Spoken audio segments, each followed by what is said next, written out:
जी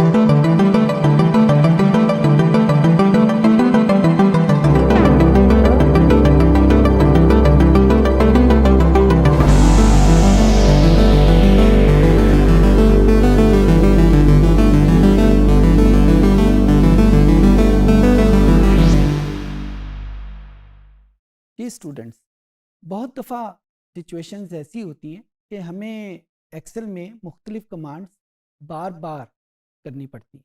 बार बार करने से मुराद ये है कि एक जैसे फंक्शन हमें हर एक शीट के ऊपर करने पड़ते हैं। मिसाल के तौर के ऊपर जब किसी स्कूल में रिज़ल्ट तैयार होता है, जब ग्रेड बुक बनती है, तो हर स्टूडेंट के लिए या हर क्लास के लिए एक जैसे फंक्शन बार बार करने पड़ते हैं। जितनी भी क्लासेस, जितने भी सेक्शन उस स्कूल में होंगे, उन सब के लिए सबके नंबरों को ऐड करेंगे, फिर उसके बाद उनकी ग्रेड्स बनेंगे, फिर उनकी पोजीशंस डेवलप होंगी।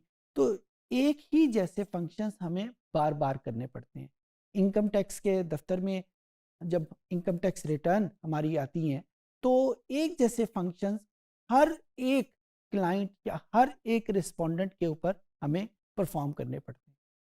एक्सेल में फॉर्चुनेटली हमारे पास एक ऐसा फंक्शन मौजूद है, एक ऐसी फंक्शनैलिटी मौजूद है कि जिसमें हम एक जैसे फंक्शंस को सिंगल बटन में कन्वर्ट कर लेते हैं। जो ही हम वो एक बटन प्रेस करते हैं, जो फंक्शंस हमने उसमें लेआउट किए होते हैं, वो सारे फंक्शन बार बार उसके ऊपर अप्लाई हो जाते हैं। एक एग्जांपल मैंने एक दफ़ा पहले भी इस सेशन में दी थी, वही दोहरा रहा हूँ कि जिस तरह हमारे मोबाइल फ़ोन्स हैं, उसमें जब हम डू नॉट डिस्टर्ब का बटन प्रेस करते हैं, तो उस डू नॉट डिस्टर्ब के बटन के अंडर बहुत सारे फंक्शंस परफॉर्म हो जाते हैं। फॉर एग्जांपल उसकी स्क्रीन डिम हो जाती है, फॉर एग्जांपल उसकी आवाज़ बंद हो जाती है, फॉर एग्जांपल उसमें बैटरी अगर हम उसको चार्ज कर रहे हैं तो 80% के बाद वो ज़ीरो पे चली जाती है। सो ये सारे फंक्शंस वो सिंपल एक बटन के ऊपर आ जाते हैं, जिसको हम टेक्निकल ज़ुबान में सिंगल बटन सॉल्यूशन कह देते हैं। उसी तरीके से एक्सेल में जब हमने एक जैसे फंक्शंस बार बार करने होते हैं, तो हम उसके लिए एक सिंगल बटन डेवलप कर लेते हैं। उस सिंगल बटन को एक्सेल की ज़ुबान में मैक्रो कहते हैं। मैक्रो कैसे डेवलप करते हैं, इस सेशन में हम यही सीखेंगे। आइए कंप्यूटर पे चलते हैं और देखते हैं कि हम एक्सेल में मैक्रो यानी एक सिंगल बटन सॉल्यूशन बहुत सारे फंक्शंस के लिए कैसे बनाएंगे। तो स्टूडेंट, ये मेरे पास एक रिजल्ट कार्ड है। मेरे पास एक स्कूल में मैंने हाइपोथेटिकल एक एग्जांपल जनरेट किया है, जिसमें 3 क्लासेस हैं, शीट 1, शीट 2 और शीट 3 में। मैंने इन तमाम शीट्स के ऊपर एक जैसे फंक्शन करने हैं। मैंने उनको फॉर्मेटिंग करना है, इन नंबरों को। फिर इन नंबरों की परसेंटेज कैलकुलेट करनी है, क्योंकि ये तमाम नंबर आउट ऑफ 125 है। और जब ये परसेंटेज कैलकुलेट हो जाए, तो फिर मैंने उनके रैंक्स यानी उनकी पोजीशन डेवलप करनी है। ये सारे काम मैंने शीट नंबर 1 यानी क्लास 1 के लिए भी करने हैं, ये सारे काम मैंने क्लास 2 यानी शीट 2 के लिए भी करने हैं, और ये सारे काम मैंने शीट 3 यानी क्लास 3 के लिए भी करने हैं। उसी तरीके से फॉर्मेटिंग करनी है, उसी तरीके से परसेंटेज कैलकुलेट करनी है आउट ऑफ 125, और उसी तरीके से उनकी पोजीशनिंग यानी उनके रैंक्स कैलकुलेट करने हैं। तो अब मैं यहाँ पे एक्सेल को इस काम के लिए तैयार करूँगा कि किस तरीके से इन तमाम कामों को मैं एक मर्तबा करके एक्सेल में रिकॉर्ड कर लूँ, और जब एक्सेल इसको रिकॉर्ड कर ले, तो फिर हर मर्तबा दूसरी क्लास के लिए मैं वो सारे फंक्शन बारी बारी ना करूं, बल्कि एक्सेल में वही जो रिकॉर्डेड फंक्शन है उनको दोबारा चला दूं, तो वो सारे फंक्शन दोबारा हो जाएंगे। थर्ड क्लास के लिए वही सारे फंक्शन दोबारा अगर उसको रन कर दिया जाए, तो वो सारे फंक्शन दोबारा परफॉर्म हो जाएंगे। सबसे पहले, जिस तरह अभी मैंने थोड़ी देर पहले आपको बताया कि इस काम को हम एक्सेल की ज़ुबान में मैक्रो कहते हैं। मैक्रो हर एक्सेल में जब भी हम इसको इंस्टॉल करते हैं, तो हम उसमें मौजूद है, लेकिन वो सामने आम तौर के ऊपर नज़र नहीं आता। उसको ऑन करने के लिए मैं कुछ फंक्शंस यहाँ पे परफॉर्म करूँगा। हो सकता है कि आपके कंप्यूटर में वो चीज़ पहले से मौजूद हो, लेकिन जहाँ पे मौजूद नहीं है उनके लिए ये एक एडिट फीचर हो जाएगा। फाइल को बटन को प्रेस किया, फिर उसके बाद हम ऑप्शंस पे गए और ऑप्शंस में जाने के बाद हम ये कस्टमाइज रिबन यहाँ पे क्लिक करेंगे। अच्छा, ये जो नंबर ऑफ स्टेप्स मैं कर रहा हूँ, ये क्लिक्स कर रहा हूँ, ये जहन में रखिएगा कि अगर आपके पास एक्सेल का कोई और वर्जन मौजूद है तो स्टेप्स यही होंगे, लेकिन उनकी पोजीशनिंग शायद डिफरेंट हो। फॉर एग्जांपल, इस वक्त अगर आपके पास एक्सेल का वर्जन 2021 या 2022 मौजूद है तो शायद ये फंक्शन किसी और तरीके से परफॉर्म हो, वो उसके लिए आपको उसके मैनुअल देखना पड़ेगा, लेकिन उनकी तरतीब यही होगी। तो यहाँ पे ये जो कस्टमाइज रिबन है, इसमें अगर आप राइट साइड के ऊपर जो दो विंडोज़ हैं, राइट साइड के ऊपर विंडोज़ जिसके ऊपर मेन टैब्स लिखा हुआ है, इन मेन टैब्स में अगर आप देखें तो आपको एक फंक्शन डेवलपर का नज़र आएगा। इस डेवलपर को हम यहाँ से क्लिक कर लेंगे और आमतौर के ऊपर ये क्लिक नहीं होता, हो सकता है आपके कंप्यूटर में क्लिक हो, लेकिन आमतौर पे ये क्लिक नहीं होता। इस वक्त मैंने इसको क्लिक किया, इसको ओके का बटन प्रेस किया और जो ही मैंने ओके का बटन प्रेस किया, इस मेन टैब में मेरे पास एक और टैब डेवलपर के नाम का आ जाएगा और जो ही मैं इस डेवलपर को क्लिक करूंगा तो आप ये देखिए यहाँ पे कुछ चीज़ें मुझे मैक्रो के नाम की मिल जाएंगी। सबसे पहले मैंने, क्योंकि मैक्रो रिकॉर्ड करना है, तो मैं रिकॉर्ड मैक्रो के ऊपर क्लिक करूंगा। रिकॉर्ड मैक्रो के ऊपर क्लिक किया तो सबसे पहले जो चीज़ मुझसे पूछ रहा है कि जो मैक्रो में डेवलप करना चाह रहा हूँ इसका नाम क्या होगा। लेट्स से मैं उसका नाम जो है वो टेस्ट रख देता हूँ। कोई भी नाम रखा जा सकता है, मैंने इसका नाम टेस्ट रख दिया है। फिर इसकी शॉर्ट की, यानी कंप्यूटर में बजाय TEST टेस्ट पूरा नाम लिखने के, हम अगर उसकी एक शॉर्ट की डेवलप कर लें तो वो क्या होगी, मैं उसकी शॉर्ट की जो है वो Ctrl+T के नाम के ऊपर इसको डिफाइन कर लेता हूँ।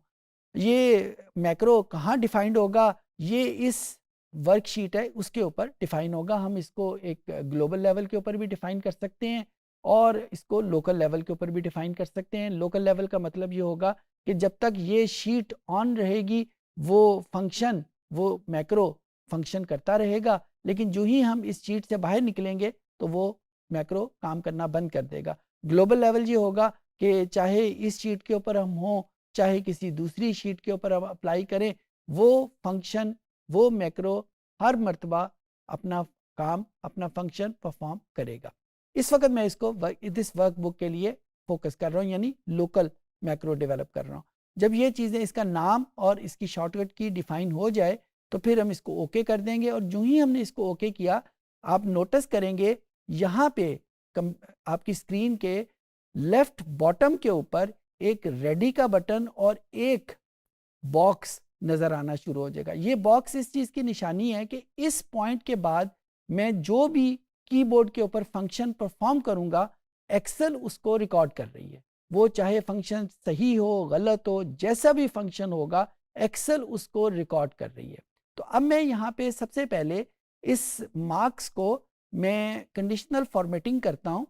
इस कंडीशनल फॉर्मेटिंग कैसे होगी, ये इसको होम का बटन प्रेस किया और होम का बटन प्रेस करने के बाद मैं इसको कंडीशनल फॉर्मेटिंग पे क्लिक करूँगा। कंडीशनल फॉर्मेटिंग क्लिक की और यहाँ पे डेटा रूल्स, और मैंने इसको ये कंडीशन डिफाइन कर ली। ये वही चीज़ है जो हमने किसी पिछले सेशन में सीखी थी। अब उसकी फॉर्मेटिंग एक दूसरे तरीके से हम करते हैं। हम सबसे पहले इसको कॉपी कर लेते हैं और कॉपी करने के बाद यहाँ पे हम जो इसकी फॉर्मेटिंग करेंगे उसकी शेड जो है वो चेंज कर लेते हैं। ये ज़रूरी नहीं कि हम इसको चेंज करें, मैं सिंपल उसके फंक्शंस को परफॉर्म करने के लिए आपके सामने ये कर रहा हूँ। तो ये मैंने दूसरी फॉर्मेटिंग इसके ऊपर परफॉर्म कर दी। अब मैं इसकी परसेंटेज कैलकुलेट करूँगा और परसेंटेज कैलकुलेट करने के बाद मैं यहाँ पे 96 डिवाइडेड बाय 125 और ये उसकी वैल्यू आ गई और इसका फॉर्मेट मैंने परसेंटेज में कन्वर्ट कर दिया। अब इसको हमने कॉपी कर लिया और कॉपी करने के बाद हमने इसको टिप कर दिया। तो अब इस स्टेप में इसने उसकी परसेंटेज कैलकुलेट कर ली। उसके बाद मैं इन नंबर्स की रैंकिंग को डिफाइन करना चाहूँगा। रैंक का फंक्शन भी हमने पिछले किसी सेशन में लर्न किया था, तो मैं दोबारा यहाँ पे इसको एक्सप्लेन नहीं करूँगा, रैंक ऑफ दिस नंबर, और फिर हम इसकी रेंज डिफाइन करेंगे A2 से लेकर A20 तक। ये मैंने इसकी रेंज डिफाइन कर ली। काइंडली जहन में रखिएगा कि ये जो मैं डॉलर साइंस यूज़ कर रहा हूँ इसको भी आपने नोट करना है। और इसकी ये पोजीशन 1 आ गई, और फिर उसके बाद हम इसको इस पोजीशन को यहाँ पे कॉपी कर लेंगे, और इस तरीके से मेरे पास ये सारे कॉलम हो गए। अब मैंने जितने फंक्शंस परफॉर्म करने थे वो मैंने कर लिए। अब मैं जो रिकॉर्डिंग का फंक्शन है उसको रोकना चाहता हूँ, तो मैं ये जो बॉक्स बना हुआ है लेफ्ट बॉटम के ऊपर, इसको मैं क्लिक करूँगा, और जो ही मैंने इसको क्लिक किया तो अब ये वाले फंक्शन जो हैं, ये वाले जो मैंने 4 5 6 फंक्शन किए हैं, ये सारे के सारे रिकॉर्ड हो गए। अब मैं शीट 2 पे जाता हूँ, और यहाँ पे मैं वही फंक्शंस जो हैं, कंट्रोल टी मैंने उसका शॉर्टकट लिया था, तो कंट्रोल टी मैं प्रेस करूँगा, और जो ही मैंने कंट्रोल टी प्रेस किया, वही फंक्शन जो मैंने पहले उससे रिकॉर्ड करवाए थे वो सारे के सारे इसने इस शीट के ऊपर भी परफॉर्म कर दिए। सिमिलरली जब मैं एक अगली शीट के ऊपर जाऊंगा, बिल्कुल उसी तरीके से मैं कंट्रोल टी का बटन प्रेस करूंगा, और वो जो सारे फंक्शन जो हैं वो इसने एक्सेल में जो लर्न किए थे वो आपके सामने इसने परफॉर्म कर दिए। तो इस तरीके से देखें, ये हमने उस प्रोसेस को जो हमने बार बार करना था, हमने एक्सेल में एक मरतबा उसको रिकॉर्ड कर लिया, और रिकॉर्ड करने के बाद हमने उसको बारी बारी उसको परफॉर्म करवा दिया। अच्छा, ये जो मैक्रो की जो डेवलपमेंट है या मैक्रो की जो लिखना है, ये क्वाइट टेक्निकल है। अभी जो मैंने आपके सामने जो मैक्रो लिखा, इसके पीछे एक्सेल ने वो सारी कमांड ज़ुबानी याद की हुई हैं, वो सारी कमांड इसने रिकॉर्ड की हुई हैं। कहाँ पे हैं? बिल्कुल उसी तरह जिस तरह हमने मैक्रो को स्टार्ट करते वक्त डेवलपर के बटन को प्रेस किया था, डेवलपर के बटन को प्रेस किया, और यहाँ पे अगर आप देखें मैक्रोस के बटन को क्लिक करें तो आपके सामने एक मेन्यू ओपन होगा, जिसमें मेन्यू में वो जितने भी मैक्रोस हमने डिफाइन किए हुए हैं, हमने डेवलप किए हुए, वो सबकी लिस्ट यहाँ पे आ जाएगी। इस वक्त तक क्योंकि हमने सिर्फ एक मैक्रो डेवलप किया है, तो यहाँ पे टेस्ट के नाम का वही मैक्रो मौजूद है। इसको अगर मैंने एडिट का बटन प्रेस करूँ तो ये देखें, ये एक प्रोग्रामिंग विंडो ओपन हो जाएगी, और इसमें कंप्यूटर की लैंग्वेज में, जिसका टेक्निकल नाम विजुअल बेसिक है, क्योंकि एक्सेल में जितने भी फंक्शन परफॉर्म होते हैं उसकी बैक हैंड के ऊपर जो लैंग्वेज काम कर रही है वो उसे विजुअल बेसिक कहते हैं। विजुअल बेसिक की ज़ुबान इस्तेमाल करते हुए ये सारे फंक्शन यहाँ पे लिखे हुए हैं। आपने देखा कि जो हमने फंक्शंस की अगर गिनती करें, वो तो गिनती के 3 या 4 फंक्शन थे, लेकिन उसको परफॉर्म करने के लिए एक्सेल में कितनी ज़्यादा प्रोग्रामिंग लाइंस लिखनी पड़ती हैं। ये सारी टेक्निकल लैंग्वेज है, और इस विजुअल बेसिक को जितना ज़्यादा हम लर्न करेंगे, मैक्रो की डेवलपमेंट हमारे लिए उतनी ज़्यादा आसान हो जाएगी। हम उतना ज़्यादा कस्टमाइज्ड मैक्रो डेवलप कर लेंगे, हम उतने ज़्यादा आसानी के साथ मुख्तलिफ कॉम्प्लेक्स फंक्शन अप्लाई करना शुरू कर देंगे। जाहिर है ये डिपेंड करता है आपकी कंप्यूटर की प्रोग्रामिंग की प्रोफिशेंसी के ऊपर, जो किसी और कोर्स में आप लर्न कर लेंगे। इस वक्त मैं सिर्फ आपको दिखाने के लिए मैंने ये आपको दिखा दिया कि ये विजुअल बेसिक के ऊपर ये सारी कमांड्स इसने याद की हुई हैं। उम्मीद है कि चीज़ें आपको समझ आ जाएंगी।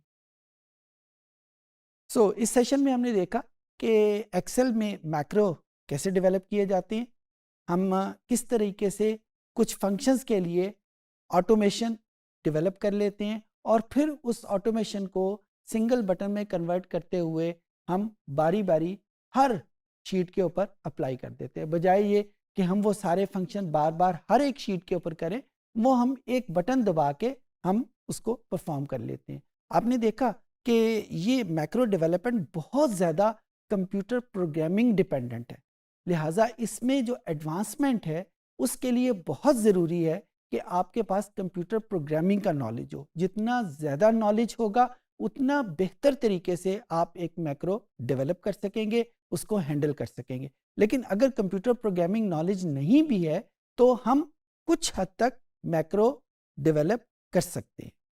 उम्मीद है कि चीज़ें आपको समझ आ गई होंगी।